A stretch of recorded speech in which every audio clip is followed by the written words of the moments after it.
दोस्तों, बंगाल की सियासत में ऐसा तूफान आया है जिसने दिल्ली में बैठी भाजपा आलाकमान की नींद उड़ा दी। एक तरफ बंगाल में मुस्लिम बाहुल्य बूथ पर चुनाव आयोग और भाजपा ने कैसे धांधली की, इसका खुलासा हुआ है। तो वहीं दूसरी तरफ कोलकाता हाईकोर्ट से अभिषेक बनर्जी को जीत मिली है और अमित शाह को तगड़ा झटका लगा है। इसी हड़कंप के बीच खबर सामने आ रही है कि अगले साल पंजाब और यूपी चुनाव के बाद मोदी सरकार गिरने वाली है। एक एक करके सारी खबरें आपको बताएंगे। नमस्कार दोस्तों, मेरा नाम शिवानी पांडे और आप मेरे साथ देख रहे हैं 4PM। दोस्तों, बंगाल जीतने के लिए किस हद तक खेल खेला गया, अब एक के बाद एक कारनामों का चिट्ठा खुल रहा है। बकायदा डेटा के साथ जब चोरी खुलकर सामने आई तो हड़कंप मच गया। बंगाल से धांधली के कौन से सबूत सामने आए जिससे वरिष्ठ वकीलों और राजनीति के जानकारों का माथा चकरा रहा है, उस पर बात करेंगे। लेकिन उससे पहले कोलकाता हाईकोर्ट से भाजपा को कितना बड़ा झटका लगा है उसकी बात करते हैं।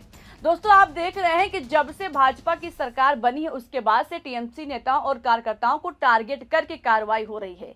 अभिषेक बनर्जी को भी गिरफ्तार करने की तैयारी में शुभेंदु अधिकारी थे, लेकिन कोलकाता हाईकोर्ट में भाजपाइयों को मुंह की खानी पड़ी। भाजपा वाले चीख चीख कर कह रहे थे कि अभिषेक बनर्जी ने अमित शाह को धमकी दी है, इनको गिरफ्तार करो, जेल भेज दो। लेकिन हाईकोर्ट ने साफ कह दिया कि कोई दंडात्मक कार्रवाई नहीं होगी, 31 जुलाई तक कोई हाथ भी नहीं लगाना। दरअसल दोस्तों, बात यह हुई थी कि चुनाव प्रचार के दौरान अभिषेक बनर्जी ने अमित शाह को ललकारते हुए कहा था कि मैं अमित शाह को चैलेंज करता हूं कि अगर आप में दम है तो 4 तारीख को कोलकाता में रहिएगा, 12 बजे के बाद मुलाकात होगी। आप कितने बड़े गुंडा हैं, 4 तारीख को पता चलेगा। खेला तुम लोगों ने शुरू किया है, खत्म टीएमसी करेगी। दोस्तों, अभिषेक बनर्जी के इस चैलेंज पर उस वक्त एफआईआर दर्ज नहीं कराई गई। जब बंगाल में भाजपा की सरकार बन गई तो 5 मई को विधाननगर साइबर क्राइम थाना पुलिस ने एक समाज सेवक राजीव सरकार की शिकायत के आधार पर एफआईआर दर्ज की। शिकायतकर्ता ने आरोप लगाया कि चुनाव प्रचार के दौरान अभिषेक बनर्जी ने कई जगहों पर न केवल भड़काऊ भाषण दिए बल्कि अमित शाह को खुलेआम धमकी भी दी, जिससे सार्वजनिक शांति बिगड़ने का खतरा पैदा हुआ है। दोस्तों, ऐसे तो देखा जाए तो अमित शाह भी चुनाव के वक्त भरे मंच से चिल्ला चिल्लाकर कहते थे कि टीएमसी के गुंडों सुन लो, 5 मई के बाद सबको उल्टा लटका दिया जाएगा, एक एक करके सबका हिसाब होगा। अमित शाह ही नहीं, भाजपा के बड़े बड़े धुरंधर भी यही धमकी दे रहे थे। सवाल उठ रहा है कि क्या ये बयान भाईचारे वाला था? इस बयान से किसी भी तरह की कोई शांति बिगड़ने वाली नहीं थी। इस बयान से भी शांति बिगड़ सकती है, लेकिन खुद के अंदर न झांककर अभिषेक की गिरफ्तारी की तैयारी होने लगी।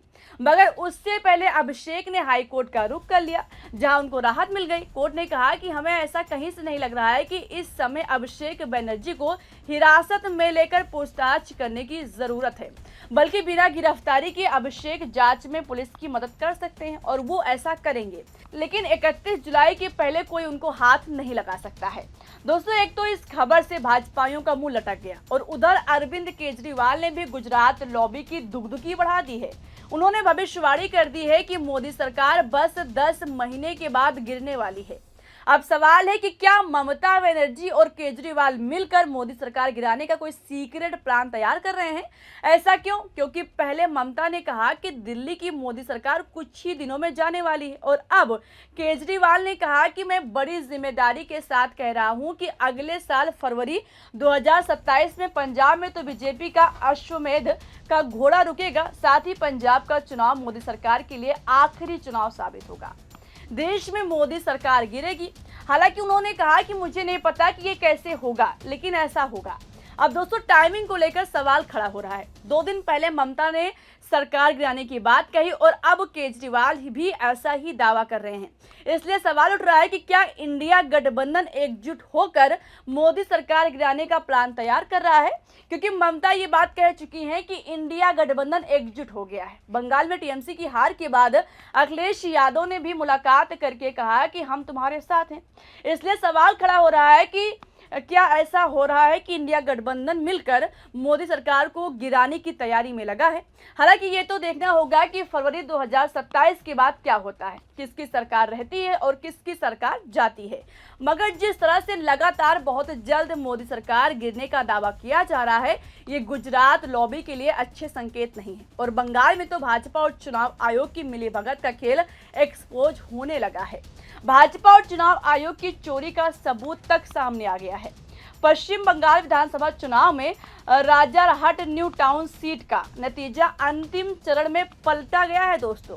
मुख्य रूप से मुस्लिम बाहुल बूथ पर भाजपा को भारी समर्थन मिला है, जिससे तृणमूल कांग्रेस की बढ़त पलट गई और भाजपा जीत गई। लेकिन क्या ये सब सच है? खबर देखिए, लिखा है कि 4 और 5 मई को वोटों की गिनती के दौरान ये घटना घटी। 4 मई को टीएमसी उम्मीदवार के पास 316 वोटों की बढ़त थी, लेकिन 5 मई को दोबारा गिनती हुई और बूथ नंबर 164 के वोट गिने गए, जिसमें भाजपा को भारी वोट मिले। लेकिन जब वोट गिने गए तो वहां टीएमसी प्रत्याशी का एजेंट मौजूद नहीं था। उसकी गैर मौजूदगी में वोट गिने गए और बीजेपी को विजयी घोषित किया गया। उसी बीजेपी को जो 4 मई को 316 वोटों से पीछे चल रही थी, यानी कि एक दिन पहले टीएमसी जीत रही थी और दूसरे दिन काउंटिंग में भाजपा की जीत हो गई। दोस्तों, इस सीट में कुल 330 बूथ थे। आमतौर पर हर राउंड में 20 ईवीएम की गिनती होती है, लेकिन राउंड 9 में बूथ 164 को छोड़ दिया गया। इसे अंतिम राउंड में अलग से गिना गया, जिससे भाजपा उम्मीदवार पीयूष कनोडिया की जीत 316 वोटों से हो गई। सवाल यह है कि 9वें राउंड में बूथ 164 की ईवीएम मशीन की गिनती क्यों छोड़ दी गई और अगले दिन 18वें राउंड में उसे क्यों गिना गया, जबकि उस समय टीएमसी प्रत्याशी का एजेंट कोई भी मौजूद नहीं था। इस खबर के सामने आने के बाद हर कोई हैरान हो गया कि आखिर 97% मुस्लिम बाहुल बूथ पर भाजपा की जीत कैसे हो सकती है। सुप्रीम कोर्ट के मशहूर वरिष्ठ वकील प्रशांत भूषण जैसे लोगों का माथा चकरा रहा है। प्रशांत भूषण ने तो सीधा उंगली उठा दिया कि हेराफेरी हुई है। जब मुस्लिम बाहुल बूथ पर ऐसा हो सकता है तो बाकी सीटों पर क्या हुआ होगा, आप समझ सकते हैं। इस सीट पर हार जीत का जो अंतर है वो भी सिर्फ 316 वोट का था। भाजपा को 316 वोट से जीत मिली। इसलिए सवाल और गहरा रहा है कि आखिर 97% मुस्लिम बाहुल बूथ पर भाजपा की जीत कैसे हो सकती है। इस पर आप क्या सोचते हैं? आपकी जो भी राय हो अपनी राय बताइएगा। अभी के लिए इस खबर में इतना ही। वीडियो को लाइक कीजिएगा, शेयर कीजिएगा और देखते रहिए 4 PM। नमस्कार।